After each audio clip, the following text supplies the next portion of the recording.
तो आप उसको अच्छे से ठीक है, मूल्यांकन पर नोटिस कीजिएगा कि किसमें मूल्यांकन है और उसका समर्पण दिखाएगा, जैसे कि लर्नर के प्रति हुआ।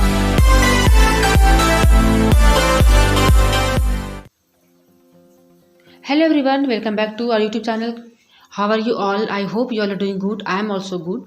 तो अभी दोपहर का टाइम हो रहा है, 12 सवा 12 या 12:30 बज रहा होगा।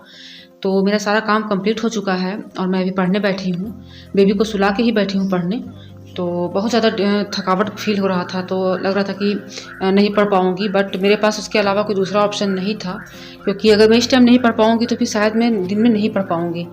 तो बस मैं बैठ गई पढ़ने और मैं किचन में पढ़ रही हूँ, क्योंकि वहाँ पे पढ़ने से क्या होता है कि बुक का आवाज़ होता है या कुछ भी थोड़ा सा भी आवाज़ होता है तो उड़ जाती है।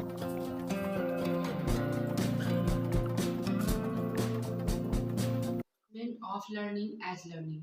तो यहाँ पे मैं बताती हूँ कि ऑफ, फॉर एंड एज में इन तीनों में क्या डिफरेंस है। तो जैसे ऑफ है, ये समेटिव असेसमेंट होता है, जैसे कि आप पूरा पढ़ाने के बाद जो आप साल में इवेल्युएशन करते हैं, बच्चे से पूछते हैं कि हाँ, जो एग्ज़ाम होता है आपका जिसमें बच्चे का एक रैंक आता है, वो समेटिव इवैल्यूएशन होता है, ठीक है। फिर होता है फोर, जो होता है फॉर्मेटिव इवैल्यूएशन, जो पढ़ाई के दौरान पूछा जाता है। जैसे आप बच्चे को क्लास में पढ़ा रहे हैं और बीच बीच में सब सवाल करते हैं और बच्चे आपको जवाब देते हैं, तो उससे आपको ये पता चलता है कि हाँ, बच्चा कितना सीख रहा है और कितना नहीं सीख रहा है, और अगर नहीं सीख रहा है तो बच्चे को किस तरह सिखाया जाए। तो ये होता है। फिर एक होता है एज लर्निंग, जो सेल्फ, आप खुद से अपने आप को एनालाइज करते हैं। तो यही डिफरेंट है assessment for, as and of learning के में, ठीक है। तो बस आपको इतना समझना है। अब आते हैं करिकुलम में। तो करिकुलम में क्या क्या है? ओवर्ट करिकुलम है, हिडन करिकुलम है, नल करिकुलम है, ठीक है। तो ओवर्ट करिकुलम में क्या है? रियल, ठीक है। जो रियल करिकुलम, जो आपको दिख रहा है करिकुलम, उसको कहेंगे ओवर्ट करिकुलम, ठीक है। जैसे कि बच्चा जैसे खेलना हो गया, कल्चरल प्रोग्राम हो गया, जो भी आपको दिख रहा है कि हाँ, ये एक करिकुलम है, मतलब करने वाला चीज़ है, ठीक है।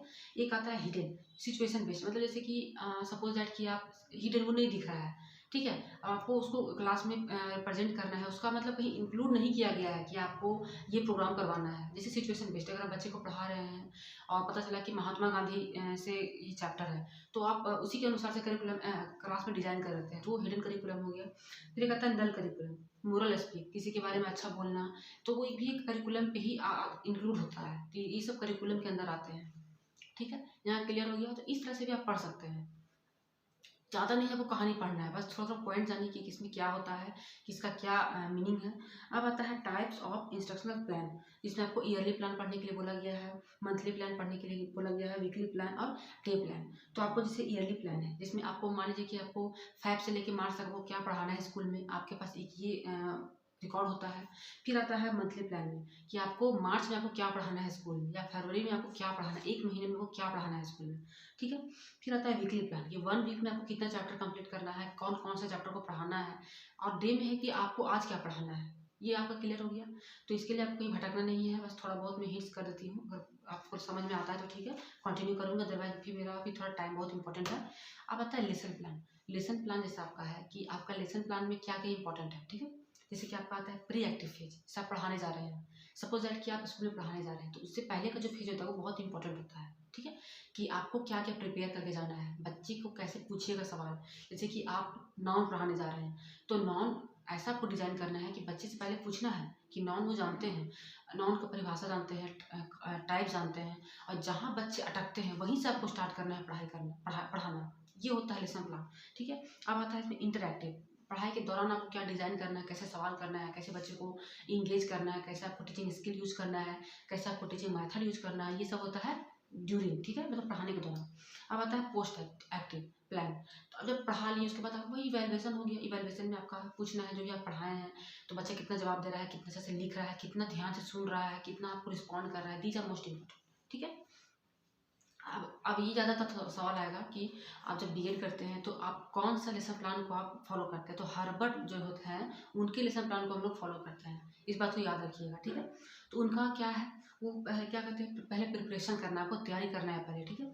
फिर आपको प्रेजेंटेशन दिखाना है, पहले आप तैयारी कीजिएगा कि हाँ, आपको नॉन पढ़ाना है।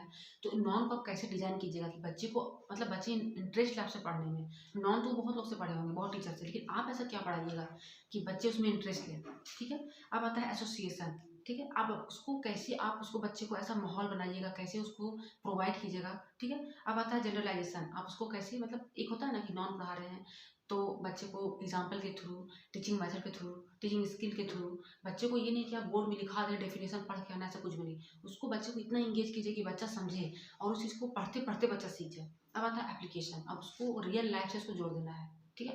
तो ये होता है पढ़ाने का तरीका, ये होता है लेसन प्लान, और हम लोग हर बार लेसन प्लान को फॉलो करते हैं, ठीक है। यहाँ तक क्लियर है? बहुत वीडियो लंबा हो जाएगा, तो मैं यही से भी पढ़ रही थी, ठीक है। अब आता है 5E कंस्ट्रक्टिव अप्रोच, 5E है, ठीक है। 5E है, क्या क्या है? तो इंगेजमेंट है, एक्सप्लोरेशन है, एक्सप्लेनेशन है, एलेबोरेशन है, इवेल्युएशन है, ये 5E है, ये सब याद रखिएगा, ठीक है। अब बस यही हो गया। तो ये भी पढ़ रही थी तो लगा थोड़ा सा आपसे डिस्कस करना चाहिए, अगर आपके लिए यूजफुल रहा होगा तो बताइएगा कि हाँ यूजफुल था। तो अब वो उठ चुकी है और मैं अब रूम में ही आ गई पढ़ने के लिए, क्योंकि अब ये नहीं है कि आवाज़ से उठ जाएगी, वो उठ चुकी है। अब मेरे लिए चैलेंज ये है कि उसको हैंडल करते हुए पढ़ाई करना है, ध्यान उस पर भी ध्यान देना है और पढ़ाई भी करना है। तो अब ज़्यादातर मैं CDP पे फोकस कर रही हूँ, साथ में प्रैक्टिस सेट सॉल्व करती हूँ, और जो भी मैं नोट्स बनाई हूँ, जो आप लोगों को बताई थी कहाँ से बनाई हूँ और नोट्स आप लोगों तक शेयर की हूँ, मैं वही रिवाइज करती हूँ और मैं प्रैक्टिस सेट सॉल्व कर लेती हूँ। उससे क्या होता है कि एक कॉन्फिडेंट आता है कि हाँ तैयारी ठीक है और कितना और तैयारी करना है।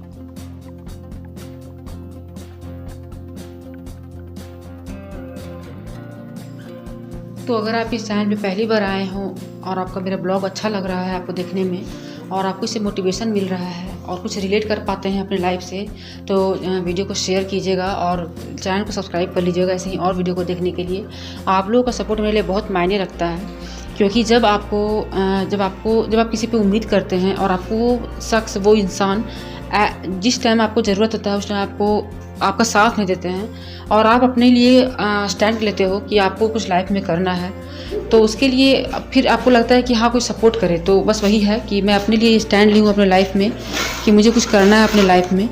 तो बस आप लोग थोड़ा सपोर्ट कीजिए, क्योंकि आप लोग के सपोर्ट के बिना कुछ भी नहीं हो सकता है। मेहनत तभी दिखेगा जब आप लोग सपोर्ट करेंगे, तो आप लोग अपना सपोर्ट ज़रूर बनाइएगा। सो अभी मैं प्रैक्टिस सेट सॉल्व कर रही थी, आप देख सकते हैं इससे। तो थोड़ा सा अच्छा रहता है कि आप जैसे जो पढ़ रहे हैं उसको एक बार देखिए कि हाँ आपसे हो रहा है कि नहीं हो रहा है। तो देखिए मेरा एक अनुमान ये है कि कुछ बात का ध्यान रखिएगा एग्ज़ाम जाइएगा देने। तो जैसे कि सबसे पहले जिस ऑप्शन में A और B दोनों रहेगा, जैसे कि 4 आपके पास ऑप्शन रहेगा 4, ठीक है। तो उसमें जैसे जो भी ऑप्शन रहेगा A और B दोनों, तो आप उसको अच्छे से उसको आप टिक कर सकते हैं, ये हो गया। उसके बाद है जिस ऑप्शन में मूल्यांकन रहेगा, ठीक है। मूल्यांकन पर नोटिस कीजिएगा कि किसमें मूल्यांकन है और वो पॉजिटिव वे में होना चाहिए, ठीक है। तो वो आपका आंसर हो सकता है। थर्ड ये है कि जिसमें छात्र के प्रति ज़्यादा समर्पण दिखाएगा, जैसे कि लर्नर के प्रति हुआ कि मतलब उसको मतलब उसी की तरफ ज़्यादा तारीफ जैसे होगा, ज़्यादा फोकस अगर उधर किया जाएगा तो वो आपका आंसर हो सकता है। उसके बाद जो नए टेक्नोलॉजी आया जा रहे हैं एग्ज़ाम पढ़ाई में, उसके बेस पे अगर रहेगा ऑप्शन तो वो आपका आंसर हो सकता है, वो हो गया।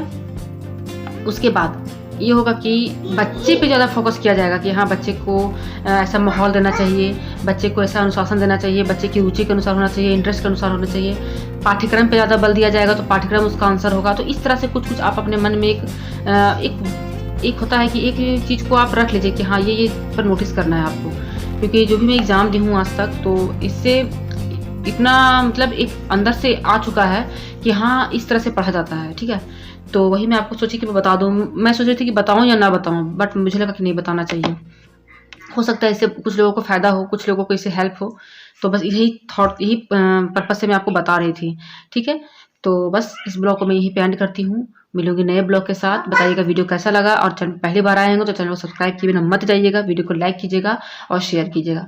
हम लोग की जर्नी वो KVS तक ही सीमित नहीं है, हम लोग को भी बहुत दूर तक जाना है और अपने पैर पे खड़ा होना है, खुद के बल पे खुद के लिए कुछ करके दिखाना है, लोगों को गलत प्रूव करना है, उनको जिन्हें लगता है कि आप कुछ नहीं कर सकते हैं, यू आर नथिंग, आप एक हाउस वाइफ ही बनकर आप मतलब रहना चाहिए, कुछ लोगों का ऐसा थिंकिंग होता है, उनको प्रूव करना है। तो कितने लोग एग्री करते हो कमेंट जरूर करना, लाइक करना। आप लोग मैं चाहूँगी, मेरे पास एक कमेंट था, वो अच्छा ही कमेंट था, ऐसा कुछ भी नहीं है, कि बेबी को सॉक्स या पजामा कुछ पहना हो करके ऐसी था। तो सबसे पहली बात कि अगर आपके घर में बच्चे होंगे तो आपको पता होगा कि बच्चे को पहनाने में जितना टाइम लगता है उतना उनको उतारने में टाइम नहीं लगता है, ठीक है। और सबसे बड़ी बात कि मैं ऐसी लापरवाही कभी नहीं कर सकती हूँ, क्योंकि मेरा घर टाइल्स का है, ठीक है। सॉरी, मेरा घर नहीं है, मेरा रेंट का घर है, बट अभी मेरा घर है तो वो टाइल्स का है। तो टाइल्स में मैं रिस्क नहीं लूँगी। बेबी है, बेबी को कुछ भी तकलीफ होगा तो वो हम लोग के ऊपर आ जाएगा और हम लोगों को ट्रबल हो जाएगा। तो सॉक्स इतना इसके पास है, मैं आपको बता नहीं सकती हूँ कि दिन भर में शायद ही कभी ऐसा टाइम आता होगा जब ये बिना सॉक्स के रहती होगी।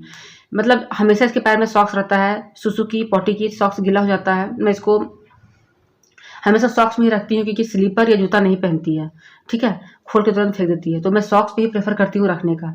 तो अब बेड में थी तो और थोड़ा सा ठंड हल्का सा कम हुआ है, तो रिक्वायरमेंट नहीं था कि हाँ सॉक्स पहनना है, वो जस्ट खोली ही थी तो इसीलिए मैं उसको थोड़ी देर के लिए छोड़ दी, क्योंकि थोड़ा सा पैर में आपका है वो हवा भी जाना बहुत इंपॉर्टेंट होता है। तो बस यही था। तो बताइएगा कि आपको समझ में आया कि मैं पहनाती होंगी या नहीं पहनाती होंगी, तो बस यही बोलना था।